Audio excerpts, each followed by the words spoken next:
What's up, everyone? So I found the March 2022 sets early, as you might have seen in my last video, but I wanted to start by reviewing Boba Fett's Palace here, because I believe this is probably the more anticipated set out of the two I got. I didn't get any of the helmets, unfortunately, so hopefully I can get those soonish. I'll probably only get Luke's helmet right away, at least, because the other two are not as good looking in my opinion. But yeah, I wanted to start by reviewing this. I will have the Dark Trooper review coming out soon. This is a really cool set, but I definitely think the Boba Fett's Palace is more interesting,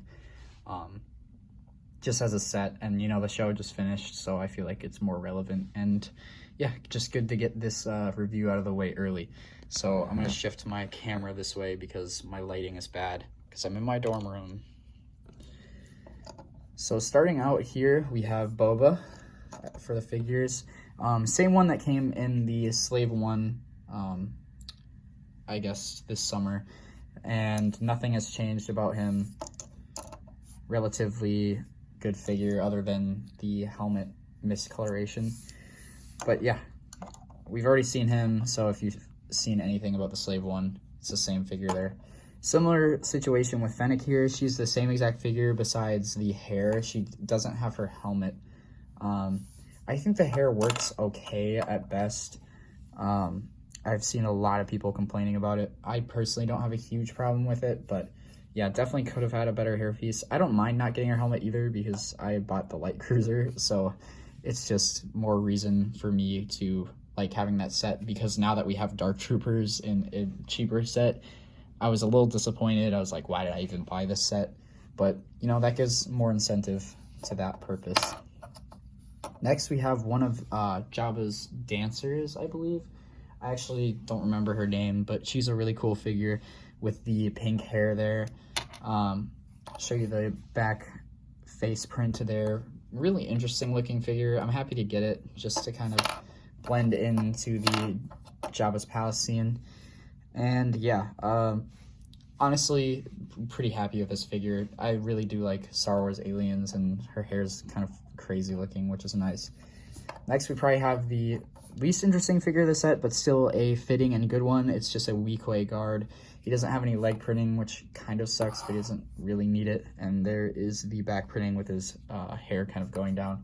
This is a pretty interesting figure to have, especially if you're a Jabba's Palace fan. He fits in any scene. I don't know, he just kind of fits in Star Wars in general, just any scene you make, really. Next figure we'll go with is the Gamorrean guard here. He is pretty interesting. I think the printing is pretty similar to the one that came in the last Jabba's Palace, but they updated some things about it. I don't have the old palace, so I don't have the old minifigure to compare to, but I believe there are a few differences. Mainly his feet printing there. He has toes now, which is kind of interesting.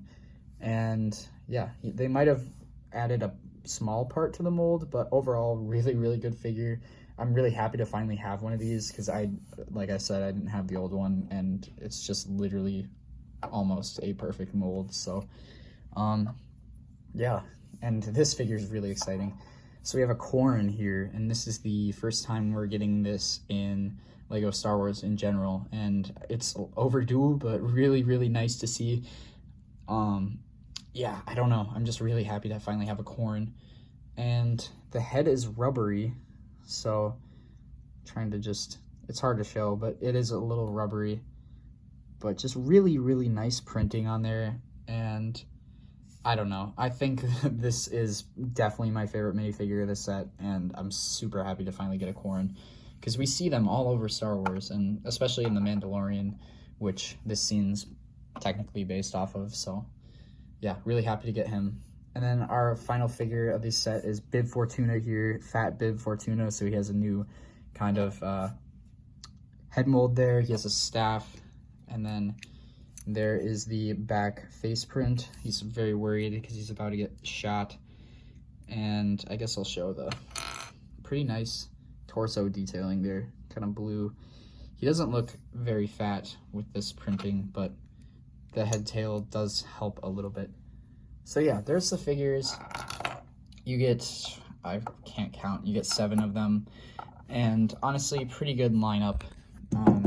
Obviously, I would have liked for Boa's helmet to be a little darker, and you know, Fennec having her helmet wouldn't have hurt either, but and maybe a new hairpiece would have made that perfect. But the new minifigures we get are really, really nice. She has great new piece and printing.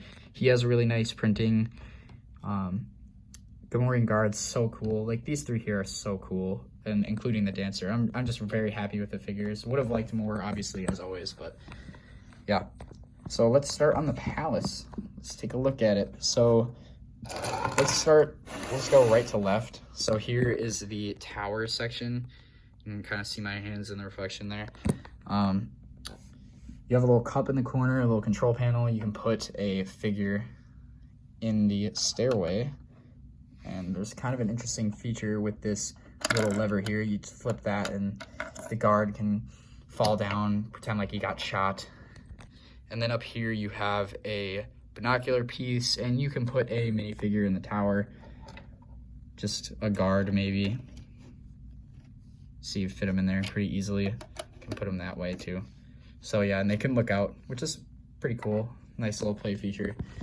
Nice thing about this section as well is you can kind of detach it and move it in like this. And I'll show you the outside all together once we get there. Next, we have the main part of the build, which is definitely the best part as well. Sorry about that. My camera does not want to stay up. This is definitely the best part of the build, has the most substance, and is the most interesting. So you have the throne itself, which you can place a minifigure in, which for now we'll put Bib Fortuna in there.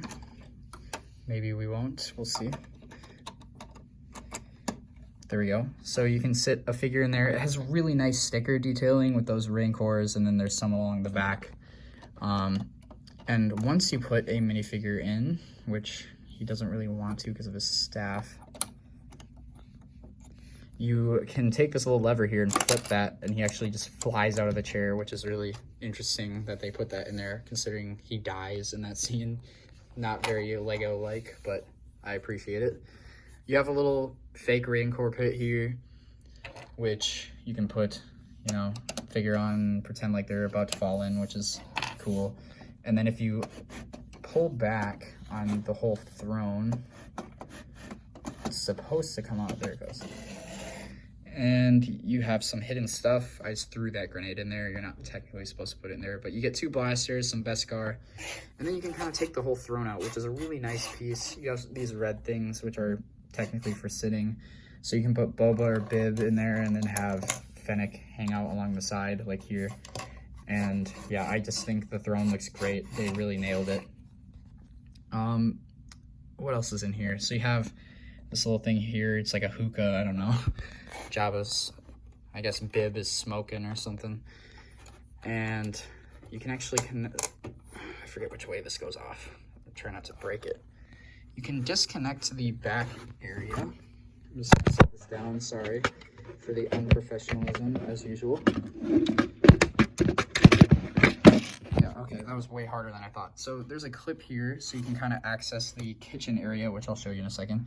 But there's a clip right here that goes into here to kind of access more area. And I don't know, it's really hard to unlock. So now that we can kind of get in here, there is this little roast where you have some chicken cooking, which is cool. You got some bones hidden in that bin. Little table there with a drink on it. And then there is a blue crystal in that bin there, which I don't want to dig my hands in there to take it out. You also have these grates on top, which allows a little light to enter this build, which is nice. So now here's the kitchen area. There's not a lot of room, but if you open up like this, you can kind of create your own little play area in here. If you're getting this for a kid, they would probably like to have this, so you can kind of act like there's a whole kitchen in here. But when you have it closed, there's just that nice little thing there with a bottle, and it just looks really good. I think they definitely did a pretty good job on this part, which I'm gonna try to snap closed. There we go. And then the last area is just a little cantina, which is interesting. Definitely just reminds me of a little section of the Mos Eisley Cantina. Those red things are just supposed to be chairs. You have 2 drinks on there, a cup, window back there, which is nice. And then there's a little roof area you can even put figures in if you wanted to, just have them standing up there.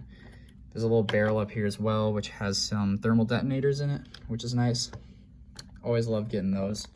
So yeah, you can just, I think on the box it shows the corn just chilling in this corner. Corn in the corner.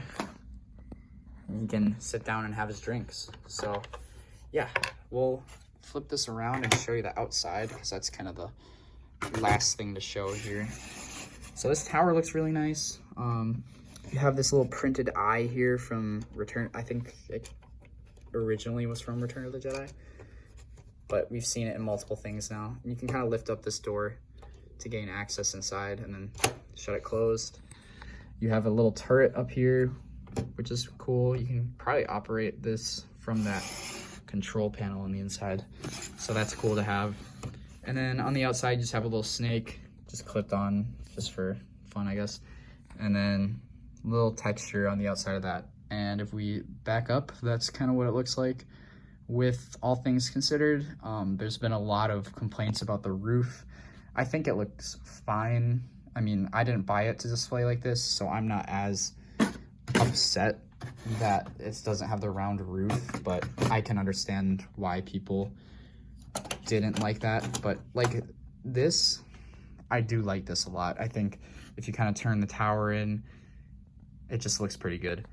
Would have loved a Rancor in this set. If this was $100, but it just came with a Rancor, that would have been so cool.